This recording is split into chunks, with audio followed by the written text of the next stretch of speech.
Hi guys. मेरा नाम है मनोज सेन और हम इस सीरीज़ के अंदर कंपोज ट्यूटोरियल लेके आए हैं। तो हम लोग इस सीरीज़ के अंदर बेसिक लेवल से एक्सपर्ट लेवल के कंपोज ट्यूटोरियल्स देखने वाले हैं। तो फर्स्ट टॉपिक हमारा है व्हाट इज़ कंपोज। क्योंकि जब एंड्रॉयड डेवलपमेंट स्टार्ट हुआ था तो वो बेसिकली हम लोग क्या करते थे, यूआई के लिए एक्सएमएल लिखते थे, फिर एक्टिविटी क्लासेस बनाते थे, फिर उन व्यूज़ को हम लोग इनिशिएट करते थे, फिर बनाते थे, राइट। कंपोज के अंदर क्या होता है? कंपोज बेसिकली एक मॉडर्न यूआई टूल किट है जो आपको एंड्रॉयड डेवलपमेंट की फैसिलिटी प्रोवाइड कराता है। अब इसको यूज़ क्यों करना चाहिए? जैसे कि मैंने बताया कि पहले हम लोग क्या करते थे, एक पुराना अप्रोच होता था जिसके अंदर हम लोग एक्सएमएल बनाते थे, फिर इस तरह से उसको इनिशिएट करते थे। तो इन सब में हमें टाइम लगता था, ये टाइम कंज्यूमिंग चीज़ें होती थी। कंपोज आपको प्रोवाइड करता है, आप डायरेक्टली एक फंक्शन बनाओ दैट विल बी कंपोजेबल, ठीक है, और उसको यूज़ करके आप डायरेक्टली यूआई रेंडर कर सकते हो। तो आपका डेवलपमेंट स्पीड भी फास्ट हो जाता है और सेकंड बेनिफिट ये होता है कि आप इसको ईजिली रीयूज़ भी कर सकते हो और ईजिली आप कस्टम कंपोज भी लिख सकते हो, ठीक है। तो ये एक कंपोनेंट बेस्ड फ्रेमवर्क बनाता है जिसको आप डेवलपमेंट में ईजी टू यूज़ कर सकते हो और ईजी टू रीयूज़ कंपोजेबल भी आप क्रिएट कर सकते हो, राइट। तो हम लोग अभी थर्ड पॉइंट डिस्कस करते हैं कि प्रोजेक्ट किस तरह सेटअप होता है। तो हम लोग प्रैक्टिकल एग्जांपल पे चलते हैं। तो ये मेरा एंड्रॉयड स्टूडियो है, एज की कंपोज एंड्रॉयड डेवलपमेंट के लिए ही यूज़ किया जाता है बेसिकली, ठीक है। तो हम लोग एक नया प्रोजेक्ट क्रिएट कर लेते हैं। मैंने एक्चुअली प्रोजेक्ट क्रिएट कर लिया है इस ट्यूटोरियल के लिए, बट मैं आपको बता देता हूँ किस तरह से क्रिएट करते हैं। क्योंकि प्रोजेक्ट क्रिएट करने के बाद कुछ डिपेंडेंसी डाउनलोड की जाती है तो वो टाइम टेकिंग हो सकती है, इसलिए मैंने पहले ही सेटअप कर लिया है। लेकिन मैं आपको पूरा प्रोसेस दिखा देता हूँ कि किस तरह से करना चाहिए। ये हमारा एंड्रॉयड स्टूडियो है, ठीक है। तो यहाँ पे आप फाइल में जाके न्यू न्यू प्रोजेक्ट, ठीक है। तो ये आपको इनबिल्ट सारा सेटअप प्रोवाइड कराता है। जैसे पहले तो हम लोग क्या करते थे, नॉर्मल अगर आपको क्रिएट करना है तो ये आपको बहुत सारे ऑप्शन है। जैसे आप बेसिक व्यू एक्टिविटी या बॉटम नेविगेशन के साथ क्रिएट कर सकते हो, राइट। ये मल्टीपल और भी ऑप्शंस है। ये होता है आपका कंपोज का आइकन, ठीक है। तो इसको आप सेलेक्ट करोगे तो आपको ये कंपोज का सेटअप के साथ आपका प्रोजेक्ट क्रिएट कर देगा। मैंने इसको सेलेक्ट किया, गो टू नेक्स्ट। यहाँ पे आप एप्लीकेशन का नाम दे सकते हो, ठीक है। तो मैं यहाँ दे देता हूँ कंपोज ट्यूटोरियल। इसी के अकॉर्डिंग आपका ये पैकेज नेम भी हो जाता है जिसको भी आप एडिट कर सकते हो, ठीक है। ये आपकी वर्क स्पेस लोकेशन है जहाँ पर आपका कोड है वो सेव होने वाला है। ये मिनिमम एसडी के वर्जन है जिसको भी आप चेंज कर सकते हो। और जैसे आप फिनिश करोगे तो आपका क्या होगा, प्रोजेक्ट इस तरह से क्रिएट होके आ जाएगा। ये basic structure of the project है। तो अब इसके अंदर हम देखते हैं क्या क्या है। ये हमारी मेन एक्टिविटी होती है जो अपना initial part of the project होता है। इसके अंदर ऑन क्रिएट अगर आप बिल्कुल बिगिनर हो तो मैं आपको बता देता हूँ कि यहाँ पे ये एक्टिविटी क्लासेस होती है और इसके अंदर कुछ ओवरराइडेड फंक्शंस होते हैं जिनको लाइफ साइकिल फंक्शंस बोलते हैं, ठीक है। और अगर आप ऑलरेडी डेवलपर हैं एंड्रॉयड के और कंपोज में मूव करना चाह रहे हैं तो कंपोज के लिए अगर आप बिगिनर हैं तो आप इजीली इसको रिलेट कर पाओगे। ये आपका ऑन क्रिएट है जो इनिशियली भी ऐसे ही होता था, कुछ भी डिफरेंस नहीं इसमें भी। यहाँ पे सेट कंटेंट है और उसके अंदर पहले क्या होता था, सेट कंटेंट के अंदर आप लेआउट फाइल का इंस्टेंस पास करते थे, right. R dot layout dot something जो भी एक्टिविटी आपका एक्सएमएल में लिखा हुआ था वो वाली क्लास का रेफरेंस यहाँ पास करते थे, राइट। यहाँ पे क्या हो रहा है, सेट कंटेंट लिखा और फिर करली ब्रैकेट स्टार्ट हो गया और यहाँ पे आप अपना कोड लिख पा रहे हो, राइट। सेट कंटेंट वही सेम सेट कंटेंट फंक्शन है। अब ये करली ब्रैकेट के अंदर आपको किस तरह से आप डायरेक्ट लिख सकते हो, ये कुछ स्पेशल नहीं है, ये भी एक कोटलिन की स्ट्रक्चर है कि। और वो क्या बोलता है, जैसे आप इसको एक्सपेंड करके देखोगे, ये आपका सेट कंटेंट फंक्शन है।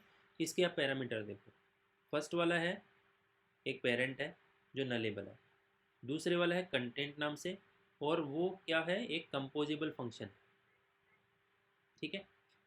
तो ये कोटलिन की बेसिक, ये तो कोटलिन का ही फीचर है कि अगर किसी फंक्शन का लास्ट पैरामीटर अगर कोई कॉल बैक फंक्शन है तो आप इसको डायरेक्टली करली ब्रैकेट के साथ स्टार्ट कर सकते हो। ठीक है, तो अब हम लोग मेन एक्टिविटी पे चलते हैं। इसका मतलब क्या होता है मैं आपको समझाता हूँ। जैसे मैंने सेट कंटेंट करके करली ब्रैकेट कर दिया, क्यों कर पा रहा हूँ? क्योंकि सेट कंटेंट का लास्ट पैरामीटर है वो एक कॉल बैक फंक्शन है, इसलिए आप डायरेक्ट करली ब्रैकेट के साथ स्टार्ट कर सकते हो, आपको ये ब्रैकेट लिखने की ज़रूरत नहीं है, राइट। अगर कोई पैरामीटर मैंडेटरी होता है यहाँ पे, जैसे अगर ये मैंडेटरी होता है, ये नलेबल है तो मैंडेटरी नहीं है, तब तो आपको क्या यहाँ पे आपको वो पैरामीटर पास करना पड़ता, और सेकंड पैरामीटर की जगह आप डायरेक्ट करली ब्रैकेट यूज कर सकते थे क्योंकि वो कॉल बैक फंक्शन होता। ओके, तो इसलिए आप सेट कंटेंट को डायरेक्ट लिख पा रहे हैं। ठीक है, अब आपका जो सेकंड जो कॉल बैक फंक्शन है वो किस टाइप का है? कंपोजेबल। ठीक है, तो कंपोजेबल फंक्शन क्या होता है कि कोई भी एक नॉर्मल फंक्शन होता है और उस फंक्शन के अंदर अगर आप एनोटेट कर देते हो ऐड कंपोजेबल तो वो कंपोजेबल फंक्शन बन जाता है। ठीक है, कंपोजेबल फंक्शन का यूज़ क्या होता है वो मैं आगे बताऊंगा आपको, लेकिन अभी तक आप ये समझो कि कोई भी फंक्शन है उसको आप ऐड कंपोजेबल अगर एनोटेट कर देते हो that means it will be come composable function. Okay, तो ये अब सेट कंटेंट के अंदर आप डायरेक्ट क्या लिख सकते हो? Composable function. तो आपका ये कंपोज ट्यूटोरियल थीम ये भी एक कंपोजेबल फंक्शन है और इसके अंदर भी सेम स्ट्रक्चर है, दैट मीन्स कि इसका भी लास्ट पैरामीटर क्या होगा? कंपोजेबल होगा कोई। ठीक है, इसलिए आप डायरेक्ट लिख पा रहे हो। ये भी कंपोजेबल है, ये भी आप कंपोजेबल ही लिख सकते हो इस ब्रैकेट के अंदर, क्योंकि ये इसका जो कॉल बैक फंक्शन है जैसे मैंने आपको दिखाया था कि ये कंपोजेबल टाइप का है। ठीक है, तो ये थीम है जो बाय डिफ़ॉल्ट क्रिएट होके आती है आपके प्रोजेक्ट के लिए। इसको आप कस्टमाइज़ भी कर सकते हो, इसके लिए मैं एक अलग से ट्यूटोरियल बनाने वाला हूँ क्योंकि ये एक थोड़ा मतलब एक पूरा ट्यूटोरियल होने वाला है। उसके बाद एक सरफेस है। अब हमने देखा कि इस ये भी एक कंपोजेबल फंक्शन है और इसका भी ये क्या कंटेंट ले सकता है? कंपोजेबल टाइप का, इसलिए हम लोग इसके अंदर कंपोजेबल ही डाल सकते हैं। तो सरफेस भी एक कंपोजेबल फंक्शन है, ये सारी इनबिल्ट फंक्शन है। सरफेस हो गया, ठीक है, ये इनबिल्ट फंक्शन है, इनबिल्ट कंपोजेबल फंक्शन है। अब इसके अंदर आप क्या करते हो? इसको आप खोल के देखोगे, पहली बात तो ये कंपोजेबल होना चाहिए, कंपोजेबल है। ठीक है, लास्ट में ये ले सकता है कंपोजेबल टाइप के फंक्शन, तो आप इसको डायरेक्ट करली ब्रैकेट के साथ स्टार्ट कर सकते हो यहाँ पे। तो यहाँ पे जो भी आप डालोगे वो कंपोजेबल टाइप का ही होना चाहिए, अदरवाइज ये एक्सेप्ट नहीं करेगा। ठीक है, तो ये हमारा थीम के लिए हो गया। तो ये सेट कंटेंट, अभी सेट कंटेंट क्या होता था? पहले इनिशिएट करने के लिए होता था यूआई, ये भी इनिशिएट ही कर रहा है। ठीक है, ये सेट कंटेंट हुआ, इसके अंदर थीम हमने पास किया, इसके अंदर सरफेस है। ठीक है, सरफेस का मैं अभी यूज़ बता देता हूँ आपको। सरफेस आपको पूरी स्क्रीन को कवर करने के लिए होता है। ठीक है, मॉडिफायर क्या होता है ये हम लोग नेक्स्ट सेशन में देखने वाले हैं। ये इसकी प्रॉपर्टीज़ है कुछ, उसके बाद इसके अंदर आप कंपोजेबल फंक्शन डाल सकते हो। अब यहाँ पे जो भी आप लिखोगे वो आपका स्क्रीन पे डिस्प्ले हो जाना है। ठीक है, फॉर एग्जांपल मैं अभी के लिए ये सब हटा देता हूँ।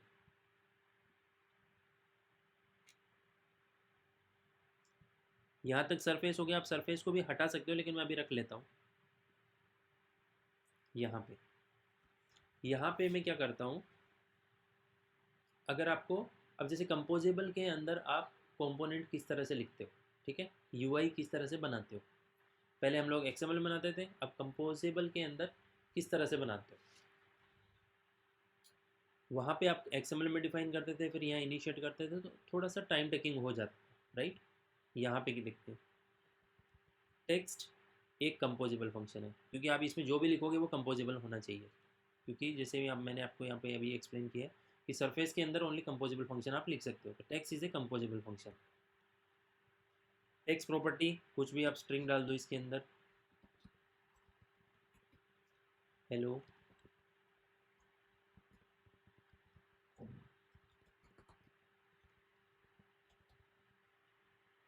ये मैंने इसमें पास कर दी। ठीक है, ये एक कंपोजेबल फंक्शन है। ठीक है, अब मुझे अगर एक टेक्स्ट बनाना है, एक टेक्स्ट टाइप का यूआई बनाना है, तो मुझे बस ओनली ये टेक्स्ट कंपोजेबल यूज़ करना है और इसके अंदर टेक्स्ट देगा, मेरा यूआई बन गया। मुझे एक्सएमएल वो इनिशिएट करना, यू व्यू, फिर उसमें टेक्स्ट सेट करना, इतना नहीं करना पड़ा, बस एक लाइन से मेरा काम हो गया। तो इस तरह से कंपोज के अंदर यूआई डेवलपमेंट किया जाता है। ठीक है, और कितना इजी भी हो गया आप देख रहे हो। कि एक लाइन से मेरा काम हो गया। ठीक है, मैं इसको रन करके दिखाता हूँ आपको।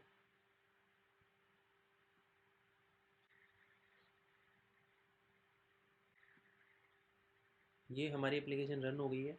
ठीक है, और हमारी ये टेक्स्ट यहाँ पे रेंडर हो गया, हेलो इंजीनियरिंग डू। ठीक है, बस इस एक टेक्स्ट से हमारा ये टेक्स्ट रेंडर हो गया। ठीक है, तो कितना इजी है, एक लाइन से आपका काम हो गया। तो इस वजह से इसको बोला जाता है कंपोज के अंदर डेवलपमेंट स्पीड फास्ट हो जाती है। ठीक है, और इसको आप रीयूज़ भी कर सकते हो। रीयूज़ कैसे करते हो? अब जैसे अगर एक्सएमएल में रीयूज़ करना होता था तो आपको क्या करना पड़ता था, एक अलग से एक्सएमएल लिखते पढ़ते थे, फिर उसको इंक्लूड करना पड़ता था, और जहाँ पे उसको रिक्वायर्ड होता था इनिशिएट करना होता था, और फिर वैल्यू सेट की जाती थी, राइट। इसके अंदर कितना ईजी है। फॉर एग्जाम्पल मैं यहाँ पे एक फंक्शन बना लेता हूँ। फंक्शन ग्रीटिंग नाम से बना लेता हूँ, कुछ भी नाम आप दे सकते हो। ये मेरा ग्रीटिंग नाम से एक फंक्शन है। अब इस फंक्शन के अंदर मैं अगर टेक्स्ट लिखना चाहता हूँ, जैसे मैं अगर इसी टेक्स्ट को पिक कर लेता हूँ यहाँ से।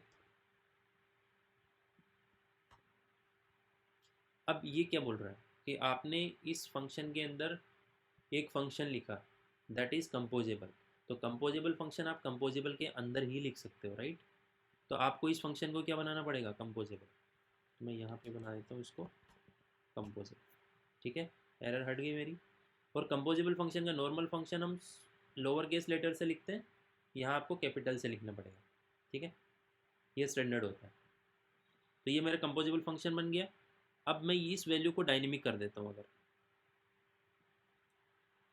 ठीक है, मैं दे देता हूँ यहाँ पर टेक्स्ट पैरामीटर एक, जो स्ट्रिंग टाइप का होगा, राइट। और मैं